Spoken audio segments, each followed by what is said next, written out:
예, 오늘 추수감사절 예배를 같이 드리게 됐습니다.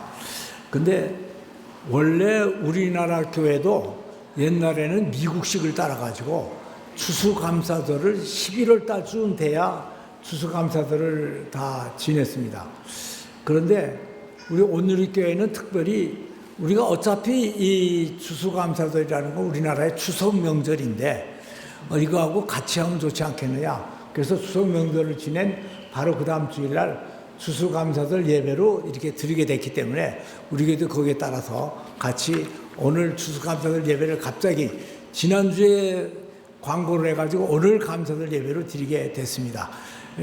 그래서 오늘 또 특별히 제가 말씀을 맡았기 때문에 이 감사해야 된다는 말씀을 어떤 말씀을 전할까 하고 생각하다가 딱 꽂히는 구절이 딱 오늘 말씀이에요.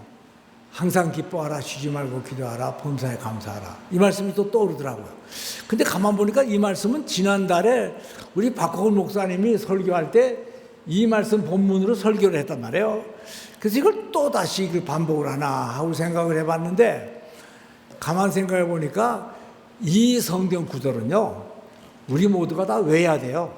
그러니까 이거 너무너무나 중요한 성경 구절이 돼가지고 이거는 뭐 몇 번, 수골백 번을 설교를 들어도 이게 담이 없을 정도로 그렇게 중요한 구절이기 때문에 오늘 다시 한번 하나님 앞에 우리가 기뻐하고 감사하고 기도하고 하는 그런 삶을 살기 위한 그런 자세를 한번 깊이 묵상하고 넘어가는 게 추수감사절에 큰 의미가 있을 것 같다 해가지고 이 말씀을 또 택했습니다. 그런데 이 말씀 이외에 또 떠오르는 말씀이 또 하나 있었어요. 또 떠오르는 성경 말씀이 있었는데 뭐냐면 시편 23편이 또 탁 떠오르더라고요. 여호와는 나의 목자시니 내가 부족함이 없으여다. 그가 나를 푸른 초장에 이시며 실만한 문가로 인도하시려다. 내 영혼을 소생시키시며 자기 이름을 위하여 나를 의의 길로 인도하신도다. 이 시편 23편을 가만히 다윗이 그 읊은 그 내용을 한번 묵상을 해보니까 이거야말로 정말 감사해라 감사해라 감사해라 하는 얘기보다도 진짜 감사하는 신앙의 자세를 그냥 스스로 고백을 한 거기 때문에 이 시편 23편의 말씀을 깊이 묵상하는 것도 굉장히 좋겠다. 아주 이건 더 구체적일 수가 있겠다 하는 생각을 해본 적도 있지만 그래도 역시 이 항상 기뻐하라 쉬지 말고 기도하라 범사에 감사하라 이 말씀이 우리 마음속에 꼭 와서 닿고 이걸 꼭 생각하고 넘어가야겠다 하는 생각이 들어서 이 말씀을 선택을 했어요.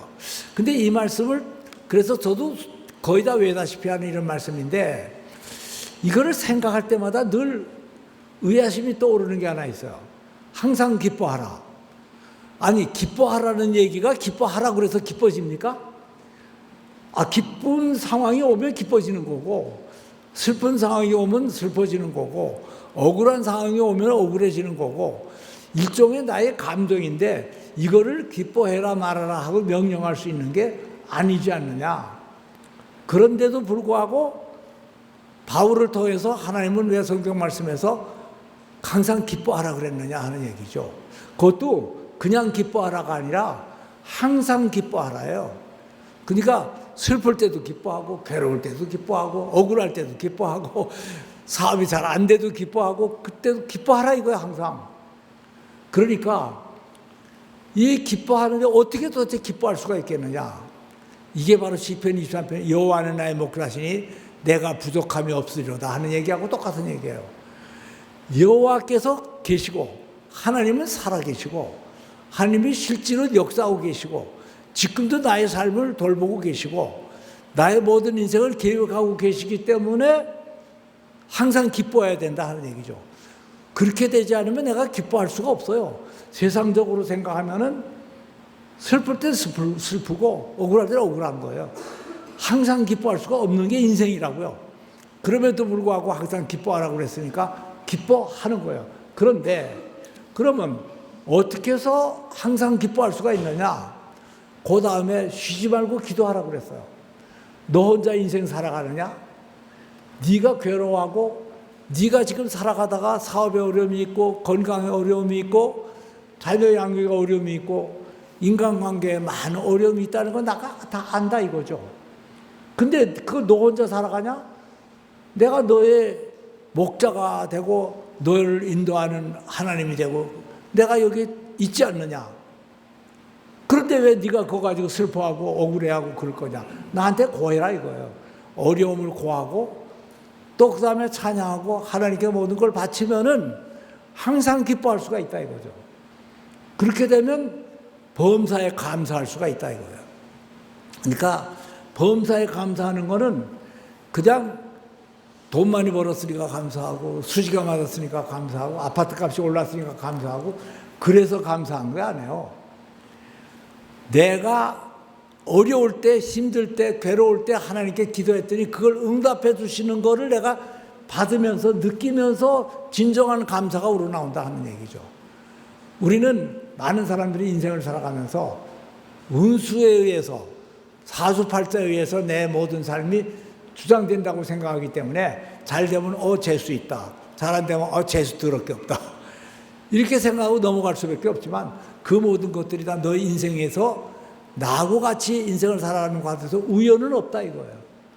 다 하나님의 섭리 속에서 하나하나 이루어지는 것이기 때문에 이거를 기도를 해야 되고 그 다음에 그것 중에서 어려움 속에서 새로워졌고 회복이 됐고 아주 상황이 좋아졌기 때문에 항상 감사가 우러나오는 거라 하는 얘기죠.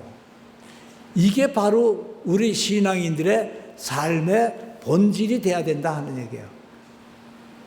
그렇지 않고는 우리가 인생을 살아가는데 항상 기뻐할 수가 없는 거죠. 이 삶의 그러니까 오늘 이 말씀 항상 기뻐하라 쉬지 말고 기도하라 범사에 감사하라 이 말씀은요 어떤 행위에 대해서 이렇게 해라 저렇게 해라 이건 이렇게 해라 저렇게 해라 하는 지시사항이나 명령이나 율법적인 교훈이 아니에요. 그런 교훈이 아니라 하나님을 알고 하나님을 목자로 삼고 하나님과 동행하는 사람들의 삶은 항상 기뻐하는 삶이 되는 것이고 항상 기도하는 삶이 돼야 되는 것이고 따라서 응답을 하시는 하나님이기 때문에 범사에 감사하는 삶을 살게 되는 것이다 하는 얘기예요. 그러니까 항상 기뻐하고 쉬지 말고 기도하고 범사에 감사한 것은 그렇죠. 하나님을 여호와로 삼고 하나님의 자녀가 된 하나님의 자녀의 인생의 삶의 본질이 되고 형태가 되고 모습이 되고 나의 고백이 되는 것이 바로 이 오늘 데살로니가 전서 5장 16절이 돼야 된다 하는 그런 얘기죠. 그래서 이거를 한번 우리가 음미하고 오늘 한번 다시 한번 느끼고 지나가기 위해서 이 말씀을 다시 한번 골릴 수밖에 없었어요. 그래서 한번 다시 봅시다. 우리가 전체적인 거를 말씀을 한번 기뻐하고 기도하고 감사하라는 말씀은 단순히 행위에 대한 계명이 아니고 인간 삶의 본질에 대해서 가리키는 말씀이다. 그래서 하나님은 이 데살로니가 전서에서만 말씀한 게 아니라 또 옛날 히브리 사람 유대인들에게 특별히 명령하신 말씀이 하나 있어요. 우리가 출애굽을 생각을 해보면 출애굽은 특별한 사건이에요. 이건 정말 역사상에 하나님의 백성들에게 하나님께서 꼭 한번 베푸신 기적과 같은 사건이 바로 출애굽이에요. 그래서 성경 이 모든 것 속에 출애굽에 대해서 출애굽, 신명기, 민수기, 레위기 모든 그 구약의 거의 말씀이 어떻게 보면 이스라엘의 출애굽에 대한 말씀이 되는 거고 그 출애굽은 단순히 역사적으로 몇천 년 전에 유대인들이 겪은 경험인 역사만이 아니라 우리들의 생애 속에서 항상 하나님을 받아들이고 하나님과 같이 동행하는 삶의 신앙생활의 내용이 되기 때문에 이 출애굽을 우리는 늘 염두에 두고 가슴에 새기면서 살아가고 있다는 얘기죠. 그런데 이 우리가 출애굽기를 보면은 하나님께서 모세에게 너희 백성을 애굽에서부터 데리고 나와서 가나안 땅으로 가라 하는 출애굽을 시킬 때 왜 출애굽을 해야 되느냐 하는 이유를 말씀했어요. 여러분들 한번 묵상해 본 적 있어요? 하나님이 굳이 왜 그런데 사실은 아브라함에게 너희 후손이 400년 동안 애굽에서 종살이를 할 것이다. 그러나 내가 그들을 인도하여내서 가나안 땅에 들여다 보낼 것이다. 미리 예언을 한 사건이에요. 근데 그 출애굽을 할 때 하나님께서 모세에게 특별히 명령을 했어요. 그래서 모세가 물었죠. 제가 아무것도 아닌데 그때 당시에 바로왕, 대단한 그 바로왕 앞에 가가지고 왜 우리 백성이 출애굽을 해야 된다고 얘기를 해야 됩니까? 어떻게 설명을 해야 됩니까? 왜 출애굽을 해야 된다고 얘기합니까? 그랬더니 하나님께서 모세에게 주신 말씀이에요. 그래서 왜 출애굽을 해야 된다고 가서 얘기하라 하고 어떻게 가르쳤느냐? 그걸 한번 봅시다. 자, 같이 한번 읽어보세요. 그들이 다 시작. 그들이 내 말을 들으리니 너는 그들의 장로들과 함께 애굽 왕에게 이르기를 히브리 사람의 하나님 여호와께서 우리에게 임하셨은즉 우리가 우리 하나님 여호와께 제사를 드리려 하오니 사흘길쯤 광야로 가도록 허락하소서 하라. 예, 왕한테 가서 아무리 높은 왕이라도 우리 여호와 하나님이 나한테 왔는데 이 백성을 가보니까 모세서 말을 좀 묘하게 돌리죠. 사흘길쯤 가가지고 제사를 지는데 사흘길이 아니라 몇십 년 동안 갔는데 사흘길이 아니라 굉장하게 출애굽을 오랫동안 했죠. 어쨌든 우리가 너와 하나님께 제사를 드리려고 간다 이거예요. 제사를 드리려고 이 애굽을 떠나야 된다. 그러니까 왕은 그 얘기까지 했어요. 야, 제사는 여기서도 지낼 수 있지 않느냐? 그랬더니 모세가 뭐라 했냐면 온전한 제사를 하나님이 주시는 땅에 가서 온전한 제사를 드리기 위해서 가야 됩니다. 그랬다고요. 그러니까 요 구절만이 아니라 또 하나가 있어요. 5장 1절 보니까 그다음에 무슨 목적을 위해서 가야 되느냐 한번 보세요. 시작. 그 후에 모세와 아론이 바로에게 가서 이르되 이스라엘의 하나님 여호와께서 이렇게 말씀하시기를 내 백성을 보내라. 그러면 그들이 광야에서 내 앞에 절기를 지킬 것이라 하였나이다. 두 가지예요. 제사를 드리러 애굽을 떠나야 되고 절기를 지키러 애굽을 떠나야 되고 그래요. 절기는 뭐냐? 이스라엘 사람들이 가장 중요하게 여기고 우리 신앙생활에서 절대로 빼놓을 수 없는 가장 중요한 게 뭐냐? 하나님께 예배드리는 거예요. 지금 하나님과의 기도를 하고 말씀을 듣고 응답을 받는 게 가장 인생에서 우리가 중요한 건데 그거를 옛날 구약 성경에서는 뭐라고 그랬냐면 제사를 지내는 거라고 그랬다고. 그 제사는 양의 피를 내가지고 그걸로 다 하나님께 바치고 우리가 죽어야 될 텐데 이 어린 양을 대신 피를 내가지고 하나님께 바치니 우리 죄를 이 피를 보면서 용서해 주시옵소서 하는 대속의 교리를 보여주는 그러한 제사예요. 제사가 뭐 어떤 사람은 제사를 오늘 우리가 이렇게 양식이 많이 이제 이 열매를 갖고 왔으니까 이거 가지고 하나님 드세요. 하나님이 이거 드십니까? 우리 제사 지내는 거 보면 참 웃겨요. 하나님 드세요 해놓고는 그 다음에 그거 도로 갔다가 우리가 다 먹는 거는. 그 하나님이 그거 드시는 거예요? 그러니까 하나님은 원래 제사의 본질은 양의 피를 하나님께서 보는 거예요. 그 양의 피를 왜 하나님이 보시느냐? 그걸 우리가 피를 내가지고 바쳤다 이거지. 내가 사랑하고 내가 아끼고 그렇게 했던 양을 잡아가지고 피를 내가지고 그 피를 하나님께 드립니다. 왜 드려요? 내가 우리 조상 아담이 범죄해서 선악과를 먹어가지고 우리는 죽을 수밖에 없었는데 하나님께서 우리를 죽음을 면하게 하기 위해서 양을 대신 죽이고 우리는 대속해서 살릴 수 있는 그런 교리를 줬으니 그 원리에서 우리가 살아가겠습니다. 그래서 매번 하나님께 나가서 제사를 지내는 거예요. 그런데 애굽에서 사는 동안은 세상에서 바알신이나 무슨 아세라신이나 뭐 이런 것들을 섬겼지 진정한 하나님께 그 번제 제사를 드릴 수가 없었다 이거죠. 그 다음에 세 가지 절기를 지켜야 돼요. 그 세 가지 절기가 뭔가 한번 봅시다. 예. 세 가지 절기가 뭐냐면 유월절, 맥주절, 장막절이에요. 세 가지예요, 딱. 그러면 이거는 또 하나님께서 너희들이 제사도 지내지만 신명기에 보면은 또 이 출애굽기에도 보면은 꼭 너희들은 세 가지 절기를 지켜라 하는 얘기예요. 너희들 직장 생활하고 돈벌이 하고 결혼하고 애 낳고 시집가고 장가하고 너희들 일상생활 모두 하면서 열심히 살아가는 거 다 좋다 이거예요. 그건 내가 너희들에게 복으로 준 너희 삶이라 이거죠. 근데 그 삶 가운데 너희들 절대로 잊어먹지 말아야 될 게 있다 이거죠. 그게 뭐냐 하면 6월절이에요. 6월절은 뭐냐 하면 다시 바꿔합시다 하고 아까 그걸로요. 다시 넘어가세요. 6월절은 원래는 설날이에요. 6월절은 이스라엘 사람들이 애굽에서 떠난 날이에요. 근데 우리의 인생은 어디서 시작되느냐?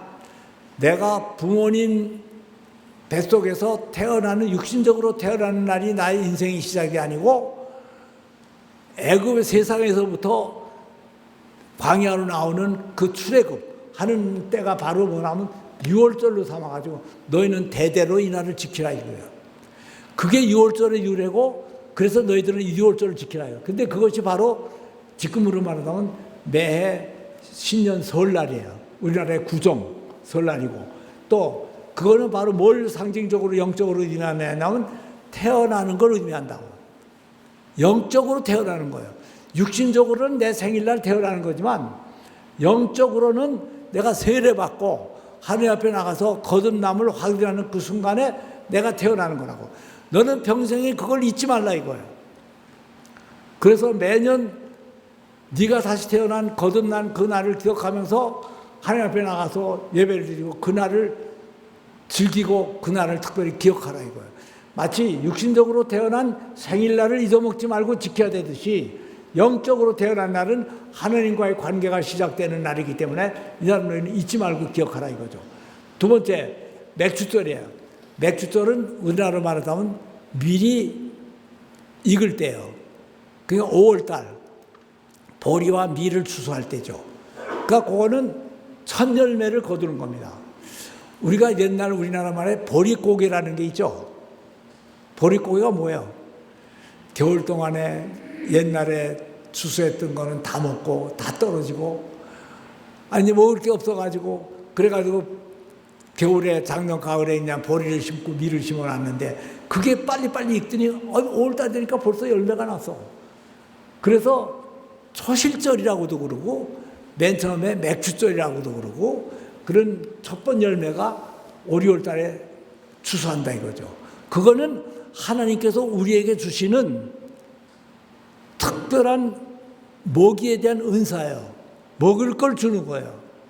물론 육신적인 먹을 걸 주는 거지만 이게 영적인 육식을 줘가지고 요거는 뭐하고 비유가 되냐면 마가의 다락방의 성령의 오순절에 비유하는 거예요. 저기서 내가 미처 못 썼네. 단오, 우리나라로는 저게 단오 명절인데 그 다음에 오순 첫 열매라기보다는 오순절이에요. 그래서 오순절에 영적인 열매에서 성령의 충만함을 입어가지고 초대교회가 시작된 거죠. 그 다음에 세 번째가 장막절. 저게 이제 가을철에 모든 곡식이 무르익어가지고 이렇게 추수를 하면서 지내는데 우리나라로 말하자면 그게 추석이고 그 다음에 유태인들은 저걸 갖다가 또 장막절이라고도 얘기하지만 수장절. 그러니까 모든 곡식을 추수해가지고 모아놓고 하는 거라 이거죠. 자, 보세요. 내가 영적으로 태어나는 게 뭐예요? 하나님의 은혜예요. 내가 영적으로 첫 번 열매를 얻는 게 맥주절인데 그게 하나님의 은혜예요. 오순절. 그 다음에 마지막으로 우리가 추수를 다 해가지고 이제 한겨울을 지낼 동안에 정말 집 한쪽에다 쌓아놓고 이제 앞으로 먹고 살 수 있게 해놨구나. 이것도 하나님이 주신 거기 때문에 그걸 감사하고 기뻐하고 하는 거, 그거를 지키고 잊어먹지 말고 이 세 가지 명절을 꼭 지키면서 너는 인생을 살아가라 이거죠. 그러니까 우리 인생을 살아가는데 가장 중요한 것들이 1년에 세 가지가 있는데 하나님, 근데 이거를 지키기 위해서 너는 출애굽을 하라 이거예요. 또 제사를 지내기 위해서 출하라. 그러니까 이 두 가지가 이스라엘이 출애굽한 목적이라면 오늘 우리 성도들은 이 제사와 예배와 또 각 절기를 지키면서 우리 마음을 새롭게 하는데 이 세 가지 명절을 우리는 오늘 영적으로 어떻게 지키느냐? 첫 번째 하나님의 택하심과 하나님의 인치심을 감사하고 그 다음에 우리가 성령 은혜를 받아가지고 충만한 성령 받는 오순절을 감사하고, 또 마지막에 우리가 영적으로 거둬가지고 하나님께 드리는 이 추수감사절을 우리가 감사하면서, 육신적으로는 추수감사절이지만 이제 영적으로는 내 모든 걸 하나님께 바치는 헌신을 하는 그런 그 성령 충만과 하나님께 바로 가는 걸 우리가 감사한다 이거죠. 그래서 이 명절들은 자 보세요. 이 명절들은 인간이 무엇을 하며 살 것인가, 무엇을 하며 어떻게 살 것인가 하는 것을 분명하게 가르쳐주고 있다 이거죠. 그래서 육신은 삶의 수단이고 정신은 삶의 목적이다. 인간들은 기본적으로 생존을 유지하기 위하여 육신적인 욕망을 추구하며 살아간다. 그러나 이것을 채우고 나면 반드시 더 강하고 중요한 정신적인 필요를 추구하며 살게 된다. 저게 그러니까 하나님은 영적인 정신만 강조한 게 아니라 육신도 강조했고 물질도 강조했고 영도 강조한 거예요. 그러니까 우리 인간은 전부가 다 육신적인 존재인 것과 동시에 또 영적인 존재이기 때문에 추수감사절에 이 곡식을 주어가지고 우리가 육신적으로 충만하게 살 수 있는 것도 감사하지만 하나님께 나에게 영적인 충만한 은혜를 주어가지고 내 모든 삶을 이끌어 주신 것에 대해서 우리가 감사하면서 살아가야 되는 것이 우리 신앙생활의 본질이 돼야 된다 하는 걸 얘기하는 겁니다. 그래서 우리가 보세요. 처음에는 살아가는 건 생존을 위해서 악을 쓰고 노력을 해요. 예를 들면 탈북하는 사람들이 왜 탈북을 해요? 300만이 굶어 죽고 입밥에 고깃국도 제대로 못 먹고 밤낮 굶어 죽어가는 사람이 왜서 오고 너무너무나 갈급해가지고 탈북까지 해요. 그리고 탈옥을 해요. 또 죄 가운데서 벗어나요. 근데 그게 탈북을 해가지고요, 나는 웃기는 게 탈북을 하고 난 다음에 그 죽음을 무릅쓰고 압록강 대동강을 건너가지고 그냥 저 배를 타고 풍랑을 만나서 그래가지고 정말 서해 동해로 와가지고 탈북을 해놓고 마지막에 또 자살하는 사람이 있대. 근데 그렇게까지 목숨을 위해서 추구해서 그렇게 쫓아놓고 잘 먹고 잘 살게 되니까 왜 자살을 하냐 이거예요. 그거는 인간은 기본적인 생존을 위한 육신적인 필요도 중요하지만 이 육신적인 양식과 이것보다 더 중요한 것이 바로 뭐냐?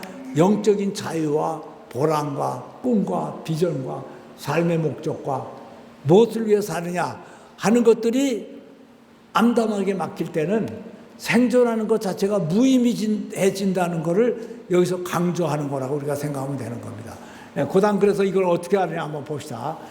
인간들은 이 두 가지 마음을 가지고 살아간다. 인간들은 모두가 두 가지 마음을 가지고 살아가는데 오늘 여기서는 우리의 성경은 천국의 마음을 얘기하죠. 그런데 지옥의 마음이 있어요. 그래서 제가 오늘 이 두 가지를 딱 구분해 드릴게요. 자, 보세요, 한번. 잘 안 비춰지네요. 예. 여기 나와요. 예. 맨 처음에 다시 읽어봅시다. 시작. 기뻐하는 마음, 감사하는 마음, 행복한 마음, 사랑하는 마음, 좋아하는 마음, 수용하고 포용하는 마음, 긍정적인 마음. 항상 기뻐하라는 저런 거예요.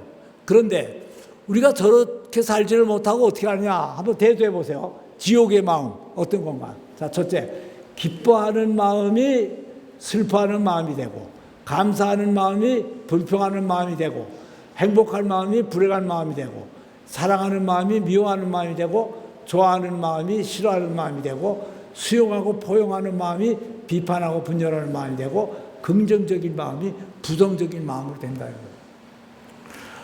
우리가 살다 보면 육신적으로 당장 앞에 나와 있는 현실을 들여다보면 답답하고 절망스러운 것들이 너무나 많아요.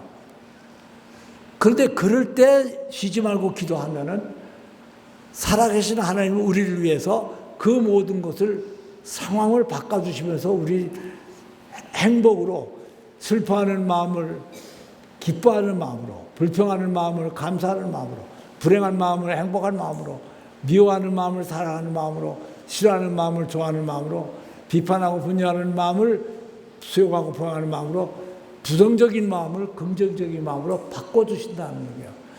하나님이 우리가 예수를 믿으면 죽은 다음에 천당만 보내는 능력이 있는 분이 아니고 우리가 여러 가지 저런 지옥과 같은 마음을 가지고 이 세상에다가 힘들고 고달프고 어렵게 살아가는데 그 모든 것을 바꿔가지고 천국의 마음을 현재에서 줘서 이걸 누리게 하는 게 바로 하나님의 능력이라 이거죠. 그래서 예수님은 내가 온 것은 양으로 생명을 얻고 생명을 얻어요. 천당을 가요. 더 풍성히 얻게 한다. 풍성한 삶은 바로 천국의 마음을 가지고 사는 사람이 풍성한 마음을 갖는 거예요. 그래서 천국의 마음은 결국 신앙생활의 마지막 열매예요. 그렇잖아요? 우리가 죽은 다음에 천당 가는 게 그게 이 다음의 목적이라면 현재 당장은 천국의 마음을 가지고 살아가는 거예요. 근데 우리가 기도하면 마음을 바꿔주신다니까요. 그걸 경험해 보셔서 그걸 경험하지 못한 사람은 아직도 예수 믿는 현실을 못 느끼고 살아가는 거나 마찬가지예요. 그러니까 괴로울 때는 기도할 때예요. 왜냐? 이걸 바꿔주는 거를 체험하기 위해서. 자, 그 다음에 한번 또 봅시다. 항상 기뻐해야 될 이유는 어디 있냐? 명령이기 때문이에요. 하나님의 명령이니까 무조건 기뻐해야 돼. 슬퍼도 기뻐해야 돼. 그 다음에 하나님은 실제로 존재하고 살아계신다. 루터가 그런 얘기를 했대죠. 종교개혁을 하다 실망을 해가지고 이거 어떡하냐고 막 절망을 하고 있으니까 부인이 상복을 입고 나왔대죠. 그래서 당신이 갑자기 왜 상복을 입고 나왔냐 그랬더니 하나님이 죽었다면요. 그랬대요. 그 하나님이 왜 죽었냐? 루터가 깜짝 놀라가지고 하나님이 죽지 않고 살아계신데 내가 왜 절망을 하느냐? 종교개혁을 해야 된다. 그래가지고 종교개혁을 성공시켰다는 거예요. 다음은 하나님 나를 사랑하실 때 자녀로 사랑한다. 하나님은 계시는 것만이 아니라 그냥 계시면 뭐예요? 나를 사랑하는 아버지로서 계신다 이거예요. 그러니까 나를 사랑하시는 분이라 이거예요. 어떤 사람은 하나님이 계신데 나를 꼭 미워하는 것 같으니까 가만 보니까 난 되는 게 없더라. 내 인생은 왜 이렇게 고달프냐? 왜 이렇게 꼬이냐? 하나님은 나를 사랑하지 않는가 보다. 천만에. 그게 바로 불신이라는 거예요. 믿으시라고요. 그래서 세 번째, 그래서 나의 생애에 대한 놀라운 계획을 가지고 계세요. 내가 내 인생을 계획했다면은 내 수준으로밖에 못 만들어요. 하나님이 내 인생을 계획했을 때 내 인생은 내가 상상하지 못한 정도로 무지하게 높은 수준으로 살아갈 수 있고 내가 상상했던 행복보다 그보다 훨씬 더 높은 수준의 행복을 내가 누릴 수 있게 해주신다 하는 얘기죠. 그래서 우리가 하나님을 믿되 그냥 하나님은 저 하늘에 계시고 그냥 나쁜 놈 벌 주고 그냥 좋은 놈은 상 주고 그렇게 한다고 생각하기보다는 그 하나님은 나를 사랑하셔서 내 인생을 향한 놀라운 계획을 지금도 실천하고 계신다. 근데 내가 지금은 돈이 없는데 어떡하냐 이거야. 지금은 몸에 병이 들었는데 그게 말이 되냐 이거지. 그러나 그 속에서 기도를 해가지고 나음을 얻고 회복을 해가지고 하나님을 찬양할 수 있게 만들기 위해서 잠깐 동안 나를 그런 곳에 내버려 둔다는 것을 영의 눈을 뜨고 봐야 된다 이거예요. 그게 감사하는 마음이에요. 그 다음에 그런데 내가 이것을 느끼지 못하는 이유는 나의 죄성 때문이다. 결국은 내가 잘못을 했기 때문에 그것 때문이 아니라 내가 잘못한 것을 깨닫고 빨리 돌아서서 더 큰 복을 받게 하기 위한 걸로 본다 이거죠. 그래서 신앙은 현재보다 미래이고 부흥보다는 전체이다. 신앙은요, 현재 내가 신앙이 아니에요. 현재 내가 200만 원밖에 수입이 없고 새빵사지에 살고 있고 병 들어가지고 몸도 튼튼하지 못하고 신앙은 그렇기 때문에 신앙이 필요 없나요? 그래서 신앙이 필요한 거예요. 그런 데서부터 내 미래를 바꿔주는 능력이 있는 분이고 왜? 그분이 나를 사랑하기 때문에 나는 잠깐은 내가 어려움을 당할 수 있지만 모든 것을 회복시켜주는 분이기 때문에 내가 그거를 믿고 감사할 거다.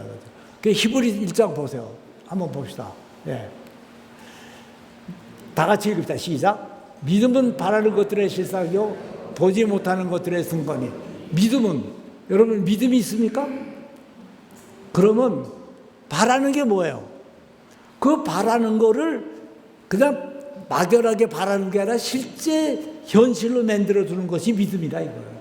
저 말이 그 뜻이에요. 믿음은 바라는 것의 실상이다. 더럽게 힘들게 말해놨죠. 어렵게 얘기했죠.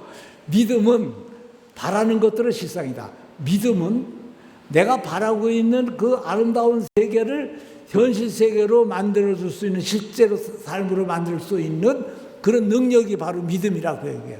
그걸 우리가 알아야 돼요. 네, 그 다음. 그래서 쉬지 말고 기도해야 될 이유는, 왜 쉬지 말고 기도를 해야 되느냐? 성령과 동행을 하기 위해서 기도를 해야 돼요. 내가 뭐 돈을 로또 복권 당첨되기 위해서 기도를 하라는 게 아니에요. 성령이 나하고 같이 있다는 것을 깨닫게 하기 위해서 기도하라는 거예요. 그걸 깨달으면 내 지금 어려운 상황이 왜 어렵다는 것을 바로 느끼게 돼요. 나의 육신은 한계성과 연약함이 있기 때문이다. 미래를 볼 수 있는 성령의 깨우침을 얻기 위해서이다. 나 혼자 알 수 없는 고난의 의미를 깨닫기 위해서이다.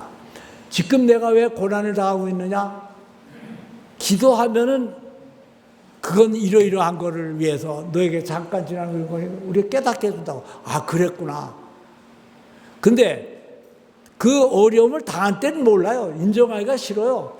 저부터도 인정 못해요. 그런데 기도하고 지나고 보니까 그게 그래서 그랬더라고요. 지나고 보니까 그게 그래서 그랬네. 그게 뒤에 가서 그게 다 드러나더라는 거죠.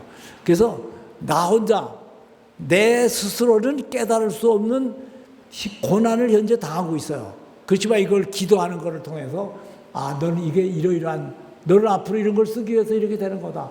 그래서 모든 믿음의 선조들은 고난 속에서 하나님께 그걸 맡기고 미래를 바라보면서 기뻐한 분들이 바로 믿음의 조상들이라고요.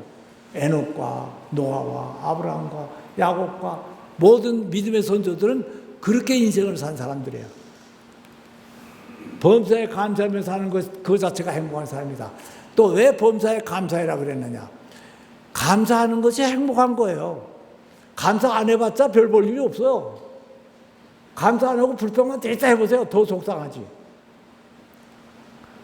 다 잊어먹고 감사하는 게 오히려 좋은 거예요. 자, 육신적인 잡다함을 떠나서 인생의 본질로 돌아갔을 때 참 감사함을 느낄 수 있다.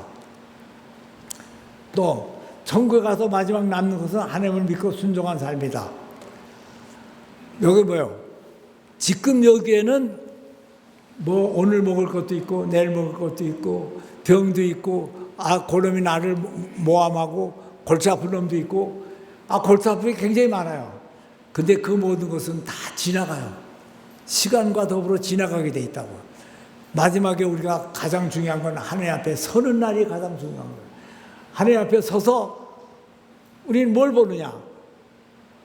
거기서 남는 게 뭐냐 이거야.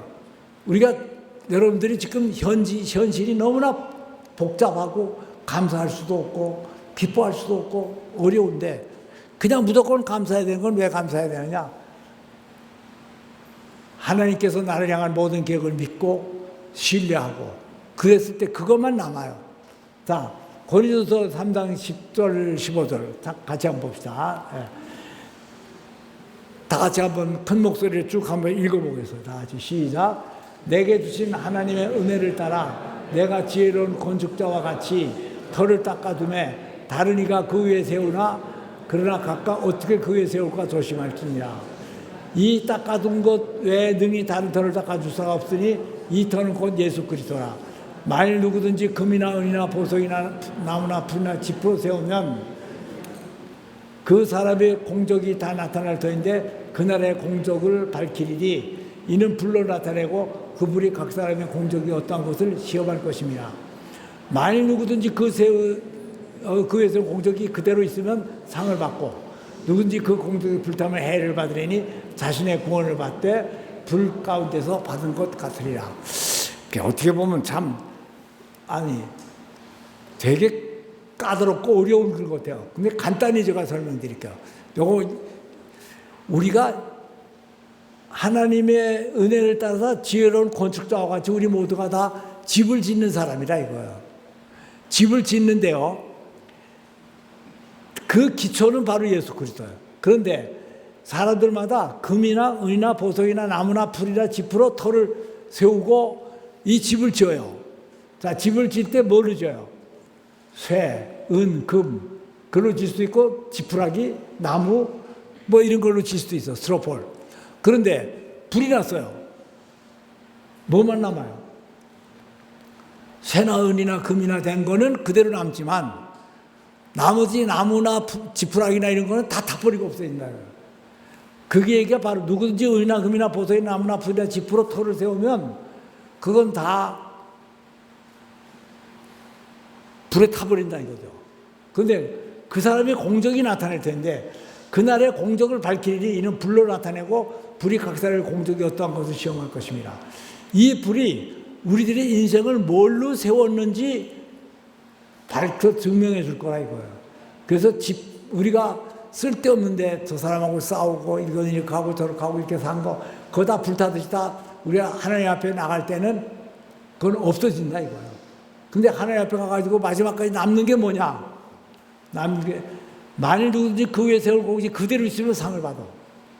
쇠나 금이나 보석이나 그런 것들 같이 불에다 타고 없어지지 않고 남으니까 그걸로 인해서 상을 받아요. 그래서 누구든지 공적이 불타면 해를 받으리니 자신이 구원을 받되 불 가운데서 받은 것이죠. 여러분들이 구원을 받대요. 다른 걸 가지고 내가 얼마나 좋은 옷을 입고 살았다, 내가 얼마나 좋은 집에서 살았다, 그걸로 구원받는 게 아니에요. 그건 다 타서 없어지고 하나님 앞에 가면 다 없어져요. 근데 하나님과 나와 무슨 관계를 살았느냐, 어떤 관계를 가지고 살았느냐, 그것만 남는다 이거죠. 굉장히 어려운 것 같지만 뭐 이해가 됩니까? 그럼 또 표정들이 별로 이해를 잘한 것 같기도 하고 잘 못한 것 같기도 하고 하여튼 그래요. 우리가 살아가는 모든 삶의 질이 집이나 나무나 이렇게 된 거는 천국에 들어갈 때 다 타서 없어지는 것이고, 그러니까 우리는 금이나 은이나 보석으로 집을 지어야 되는데 그 금이나 은이나 보석이 뭐냐? 예수 그리스도라 이거죠. 하느님과의 관계를 가진 것만 남게 된다 이거예요. 네, 제가 이 간증은 여러분들에게 제가 여러 번 했기 때문에 제가 한때 40대 중반에 회사가 50억이나 되는 모든 게 싹 불타가지고 다 없었어요. 그랬는데 그게 또 그 다음에 기도를 해가지고 다시 또 회복이 돼가지고 회사가 다시 살아났어. 자, 우리가 살다 보면 재수가 없어서 불도 타고 망하기도 하고 그 다음에 또 잘해가지고 또 어떻게 다시 살기도 하고 그래요. 그런데 이 망했던 거나 살았던 거나 아무것도 없어. 이제 다 끝났어. 나는 인생 다 살고 나니까 다 끝났어. 근데 이제 남은 거가 딱 있어. 근데 그때 내가 남은 거가 한 가지 딱 있는데 내가 50억이나 불을 태우고 그때 뭘 했느냐? 눈앞에 온통 불로 그냥 어른어른거리고 정신이 혼미해지고 막 그러기 때문에 교회 가가지고 신실하신 하나님하고 찬양을 불렀다 이거예요. 나의 반석이신 하나님, 내게 주신 것 찬양합니다. 신실하신 하나님 찬양을 불렀는데 나는 하나님 앞에 가가지고 하나님, 제가 온 공장과 회사가 다 불타고 난 다음에 그 다음에 내가 그냥 병을 얻어가지고 죽고 그냥 망해버리고 끝날 줄 알았는데 그 속에서도 나는 하나님께 찬양하고 하나님께서 주시고 하나님께서 가져가시니 내가 몸이 살아있는 것 자체, 여러분들이 지금 가장 감사한 거는 이 자리에 있는 것을 가장 감사한 거예요. 존재 자체가 가장 감사한 거예요. 뭐를 줬기 때문에 감사한 게 아니에요. 자식들이 부모에게 감사한 거는 용돈을 많이 줘서 좋은 옷을 사줘서 그래서 감사한 게 아니에요. 나를 놔준 것 자체가 감사한 거예요. 그래서 지금 살게 해준 게 감사한 거예요. 그러니까 하나님 앞에서 나갈 때는 우리는 근본적인 거를 감사해야 돼요. 그래서 그런데 특히 우리가 가장 중요한 거는 내가 어려웠을 때, 힘들었을 때 감사한 거가 그게 하나님 앞에 내가 한번 내세울 거지. 잘 될 때는 누가 감사 못해요. 내가 수십억이 아파트 값이 그냥 갑자기 2배로 뛰어가지고 내가 10억을 벌었다. 그럴 때 감사 안 할 사람이 어디 있어 세상에. 하나님, 내가 아주 잘 살게 해서 감사합니다. 그러니까 그거 감사하는 거는 진짜 감사가 아니에요. 그건 다 없어서 나중에. 그러니까 진짜 어려웠을 때 감사한 거. 그래서 하나님께서 내 인생을 인도해 주셨다 하는 것이 가장 중요한 거예요. 우리가 그래서 제가 온 회사가 불타고 난 다음에 불렀던 찬양은 나의 반석이신 하나님. 한번 우리 같이 부르고 끝냅시다. 오늘. 여기. 나의 반석이신 하나님, 행하신 모든 것. 네. 보세요.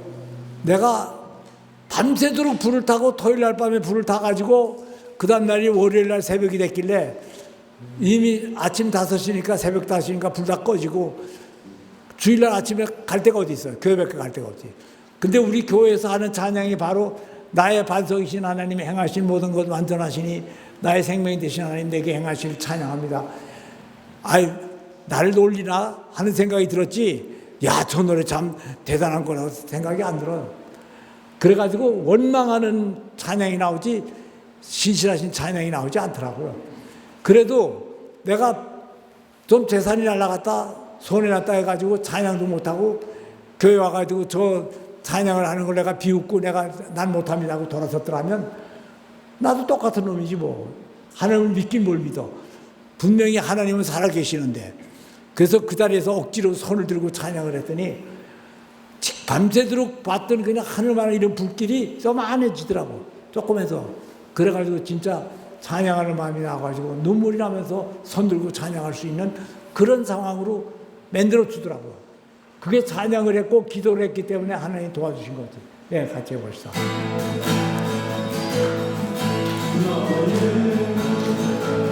속이신 하나님, 행하신 모든 것 완전하시니 나의 생명 되신 하나님, 내게 행하신 일 찬양합니다. 신실하신 하나님, 실수가 없으신 도우신 나의 주, 신실하신 하나님, 실수가 없으신 도우신 나의 주, 너의 반석이신 하나님, 행하신 모든 것 완전하시니 나의 생명 되신 하나님, 내게 행하신 일 찬양합니다.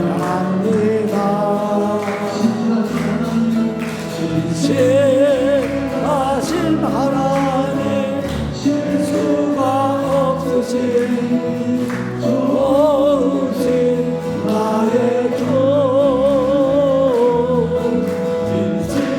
신실하신 하나님, 실수가 없으신 도우신 나의 주, 신실하신 하나님, 실수가 없으신 도우신 나의 주. 하나님은 실수가 없으세요. 신실하신 하나님, 실수가 없으신